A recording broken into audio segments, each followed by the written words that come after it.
Hello folks, welcome to Netcruzer Tech. I picked up a MacBook Pro, but let me tell you a couple things about it and why I'm likely not going to be keeping it. So yeah, this is a 2017 MacBook Pro. This is the one with two Thunderbolt 3.0 ports and nothing on the other side except for a headphone jack, and that's it. The rest of it is just all aluminum. And this is the only 13-inch MacBook Pro that's currently made that has actual function keys, that does not have the touch bar. There was a 2016 and a 2017 model. This is currently the newest version of this laptop that you can buy. And I need to show you a couple things about it, about why I don't like it.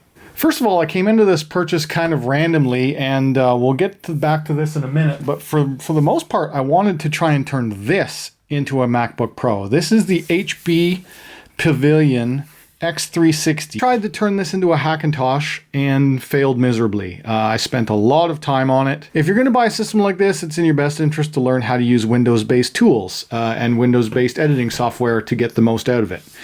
Now for me, since I have a lot of Macs in my home, all of my editing has been done on Mac, and all of my footage is in iMovie databases. So it allows me to just move it between computer to computer as long as they're Mac and can continue editing. It's one of the greatest things I like about them, is that I can just plug and play my external drive across computers and I can continue my edit wherever I need to be. But the problem with these things is they are ridiculously stupid expensive now for the specs. In Canada, this sells for $1,700, 1700. Which is just absurd for the specs. This has much lower specs than that HP that I just showed you. This has a dual core 7th gen Intel i5, 8 gig RAM, 128 gig SSD, the butterfly keyboard, but the screen is absolutely gorgeous. It is a full P3 gamut screen. It seems to be color calibrated perfectly. It is a beautiful screen. Certainly didn't pay $1,700 for it. I didn't even pay $1,500 for it. I didn't even pay $1,200 for it. Let me show you. My favorite Canadian-based wholesalers, which is Surplus by Design on eBay, and that was my winning bid, $955 Canadian on April 17. You do have to pay some shipping and some taxes on it, but overall, this is where I got it from, Surplus by Design. This is a good deal for Canadian buyers because this is Staples Canada outlet, and it only really makes sense for if you're in Canada, because if you were going to try and import this to the USA, you would get dinged with border fees and stuff. And I've been using it for the past month, making all the videos that you've seen on my channel lately, but I really don't like this thing, and I think I'm going to sell it, and let me show you why. Alright, a couple of things about the new MacBook Pros is you do have to get used to this keyboard, which has almost no travel. It's very, very low travel. This one is the 2nd generation butterfly mechanism, so it's quite loud. It does not have the silicone membrane under it, although that whole thing about dust getting under the keys, breaking them, I do not believe that that's the actual problem, because they are now on, as of this week, the 4th iteration of this keyboard, still trying to figure out why they are failing so often. And in my opinion, it is likely due to heat. And because it is a metal dome, after the heating and cooling of the components that are in the keyboard over and over and over again, they fail prematurely. And I do not think it's a dust-related issue, because there was an excellent post that was on Reddit recently that showed a teardown of this keyboard. It is very well sealed. All of the metal domes are actually fully sealed. There's no way that dust can get in there. They have dust filtration on the top and the bottom. So even if dust does get in there, it has no place to go, and everything else in between is sealed. So the whole thing about them adding the silicone layer to try and keep more dust and stuff out, like they did that to quiet down the keyboard versus to keep material out of it, because it doesn't really make any sense from that perspective. These keyboards are known and prone to failure, although this one has been working fine for me so far. They have just announced a 4-year extended warranty on these. From your date of purchase, they will warranty your keyboards for 4 years. This one also has a Force Touch trackpad. It's a really off-putting noise. That paired with the keyboard and clicking, it annoys me and annoyed everyone around me. One other thing that's unique about the 2-port MacBook Pro is the cooling. This is the only one that has a single fan. And the problem with that is that it is ridiculously loud when it gets working hard. I installed some software so that I can run the fans for you. And this fan can go all the way from 0 RPM all the way up to 7,200 RPM. That is really, really fast for a little fan. Listen how loud it is.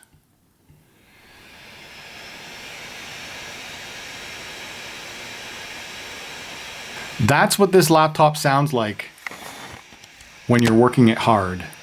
If you're doing an edit, that's what it sounds like. And not only does it sound like that, it gets really, really hot. Sitting here at idle right now, we're at 32 degrees, but if I try and give it a Cinebench run, we're gonna see how hot does it get running Cinebench. While we're waiting for this render to complete, the other thing I want to talk about the cooling, about these new laptops. These are any of the Apple MacBooks that were created after 2016, changed to this type of a chassis, even for the bigger 15-inch models, and they changed how the exhaust works. Previously on all the MacBooks, they would exhaust right through here, right before the screen, so all the heat would come out and raise above the display. And now all the heat comes out behind the screen, and it blows right down on your leg. So that's terrible in my opinion for a work machine. They've now made them so that it blows heat directly on your leg. This is hard to show, but there's the vents. You get one, that's the intake on this side, and the exhaust is on that side. And it blows downwards now versus venting upwards. One of many terrible design choices that went into these new MacBooks.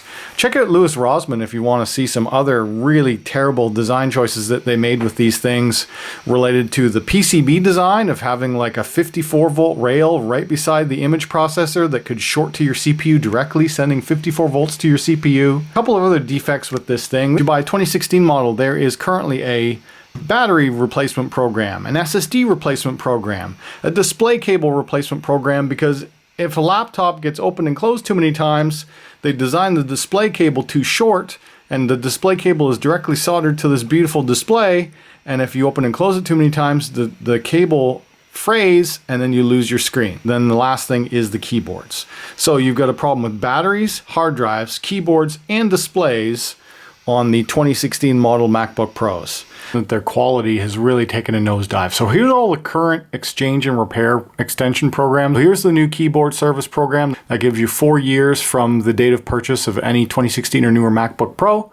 Here's the 13-inch display cable program. Here's the 13-inch model that I just showed you, solid state drive replacement program. And here's the battery replacement program, as well as all the Apple iPhones and stuff that have had defects over the years. So yeah, not good, Apple, not good. If it wasn't for the software that you could just do on these that is just so much easier than using a Windows machine, I would be using a Surface for sure, a Microsoft Surface.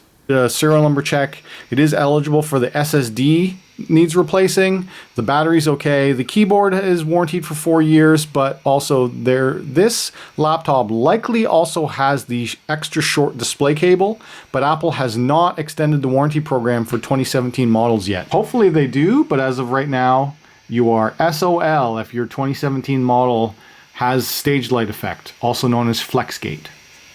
So we are up to 85 degrees Celsius right now at max fan speed, and we're just approaching the last little section here of this render test. So the highest that I saw was 87, and this is Cinebench R20.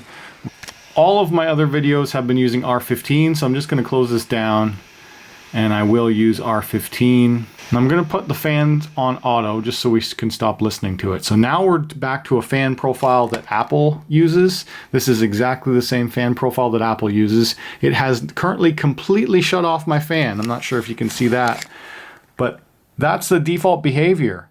It's still at 56 degrees Celsius. It completely shut the fan off. So there's no airflow at all right now. And this thing waits until it gets up to around 85 degrees C and then it turns on the fan at max speed.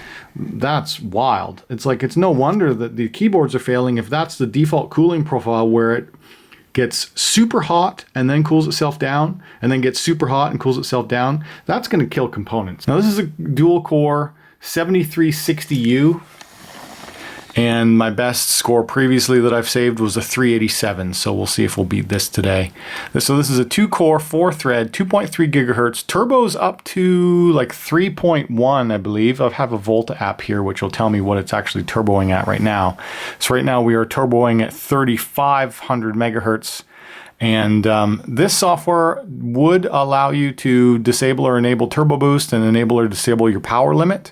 But anything that's 2016 or newer, you can no longer undervolt your CPU. That used to be a really cool feature where you could undervolt it to keep thermals down, and you cannot do that anymore with these newer models. So here we are, we're at 94 degrees Celsius, still turboing at 3,500 megahertz, and now the fan has just kicked on at 4,000 RPM. It's going to jump up eventually to 7,200, but we are sustaining 94 degrees C.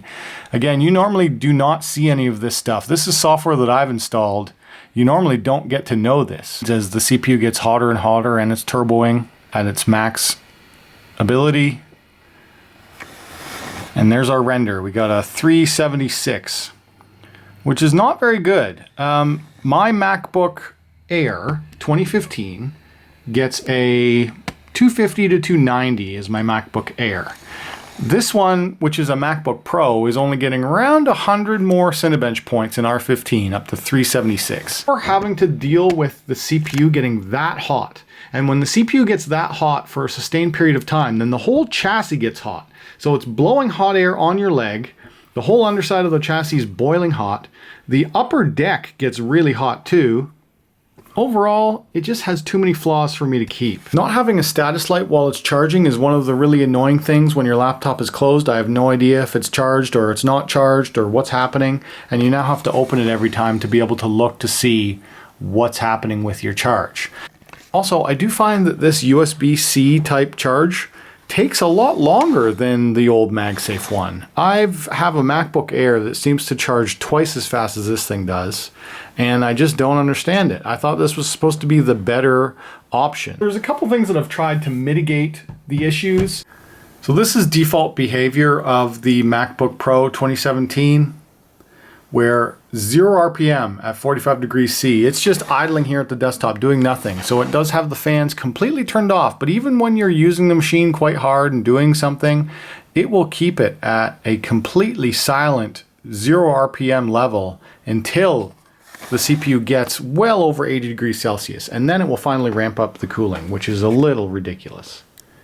So I did a couple things to try and fix the fan noise problem. So I chose something like CPU proximity, and I would give it a starting temp and an end temp, and I would change it so that it stays quiet, so that it's running the fan all the time, but at a lower RPM. So if you do own one of these and you want to quiet it down, or at least have it run cooler, I change it to a sensor-based value of CPU proximity. I set the temperature start range at 35 degrees C and the end temperature at 95.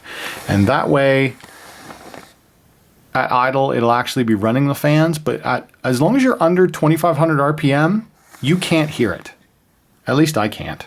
The display is by far the best quality of this machine. Just the colors are just beautiful on this machine. I just love them. Also, the speakers are really good. The speaker grills, while tiny, are extremely loud and very clear. I gotta say, this has excellent speakers. Excellent speakers, excellent screen, nice trackpad if it wasn't for that weird noise that it makes. And the other thing that I didn't really mention was the USB-C and having to deal with dongles. You don't get any SD card, you get no kind of useful ports on this. Anything that you would want to plug into it, you would have to adapt, right? So one of the biggest benefits that I had was I had one of these around, which is an Aukey USB-C to 3.0. And all I would do is I could just plug this in, and then I would have one normal USB port, and I would just leave that plugged in all the time. So that's kind of how my laptop would look with having that little growth on it all the time. I got a good enough deal on this. I gave it a fair shake. another MacBook that I just cannot keep personally. I just cannot deal with it. So knowing how many problems there are going to be with this in the future due to that heating and cooling cycle and all of the other issues that I mentioned, I am going to sell it off. I've already got a couple buyers on the line and I should be making a profit on this. I was able to pick it up at a low enough price from Surplus by Design that hopefully I will make a couple $100 on this. Because it is a decent machine, but it's certainly not a great machine for the price that Apple wants for it. So what I've chose to do is I've actually ordered myself a 2015 15-inch MacBook Pro. That's the last generation where you have the old style keyboard, the old style trackpad, you still get a nice beautiful Retina display, and it's a 15-inch, so it's an actual quad-core CPU, and it will be twice as fast as this thing. So it's older, but twice as fast, and approximately the same price as this. So that's the plan. All right, guys, if you enjoyed this video, hit that like button. If you're new around here, subscribe. If you want to talk to me, leave a comment down below. And as always, thanks for watching.